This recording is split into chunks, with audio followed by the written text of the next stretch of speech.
It's disturbing, at almost 60 years of age, to be diagnosed with an illness that you've suffered from your whole life without it ever being named. Your first reaction is to protest. I protested, insisting that bipolar disorder is one of those notions that are all of a sudden in vogue and get pinned on anything and everything. Then you read what you can on the subject, you re-examine your whole life from that angle, and you realize that the shoe fits perfectly, even. That all your life you've been subject to this alternation of excitement and depression that is of course all of our lot, because all our moods change, we all have highs and lows, clear skies and dark clouds, only that there's a group of people to which you belong, along with, it seems, 2% of the.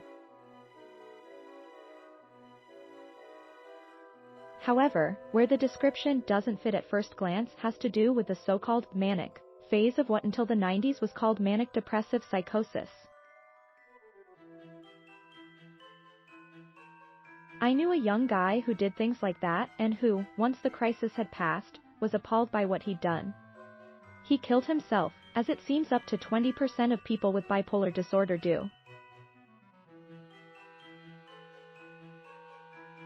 I felt sorry for this brilliant, desperate young guy, and never thought I suffered from the same disorder as he did. I was depressive, yes. In addition to what can be called empty periods, I've been through 2 phases of real, severe depression, the sort that lasts for several months, and during which you hardly ever get up, you can no longer accomplish the most basic tasks, and above all you can no longer imagine that things will change.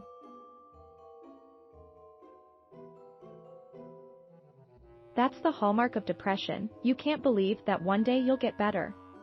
Well-meaning friends say, you'll be fine, you'll see.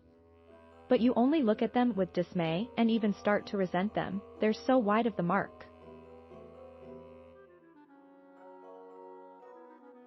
It's so clear they haven't got a clue. When you're in a depression you think that you'll never come out of it, that you won't come out alive, that the only way out is suicide.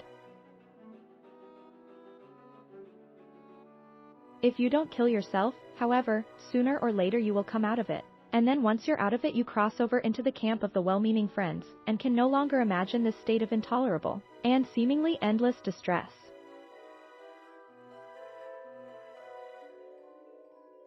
When I was young, I had a bad trip on hallucinogenic mushrooms. They sent me to hell, which is, by definition, frightful and never-ending. But I was lucid in my nightmare, and told myself, don't panic.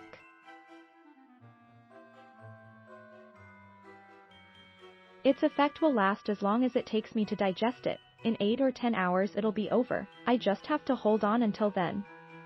I said this to reassure myself, it was reasonable and true, but at the same time I wondered, can I hold on until then? In 8 or 10 hours will I still be alive? I lived through it, and I know that once you're back among the living you put this hell into perspective, you quickly forget the horror. Unfortunately for me, I'm no stranger to depression.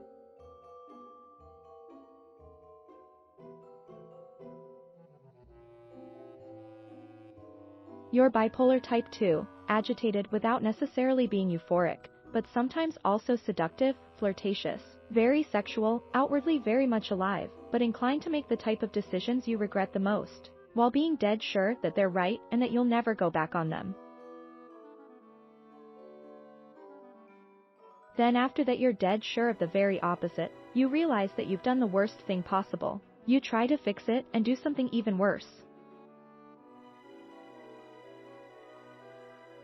Thanks for watching. Please subscribe.